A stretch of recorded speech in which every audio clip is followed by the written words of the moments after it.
Batay Boto 2025. Nagsimula na ang COMELEC sa pagbuo ng contingency plans para po matapos ang pagsabog ng bulkang Canlaon sa Negros Island noong Martes ng umaga. Ayon kay COMELEC Chairman George Garcia, nakipag-ugnay na sila sa kanilang regional office para sa posibleng pagtatayo ng pansamantalang voting precincts para matiyak na makaboboto pa rin ang mga residenteng maapektuhan o may lilikas mula sa paligid ng bulkan.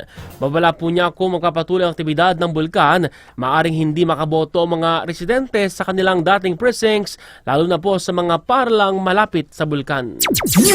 Itinuturing ng election offense ng COMELEC ang anumang uri ng bastos o foul language, kabilang na mga mapanlait na pananalita sa kapwa. Batay sa Supplementals Resolution No. 11116 na nagpapalawak sa Anti-Discrimination and Fair Campaigning Guidelines, ang body shaming, pambabastos sa may kapansanan at nakatatanda. Election offense na rin ang child abuse, diskriminasyon, incitement at mga bastos na publication at palabas.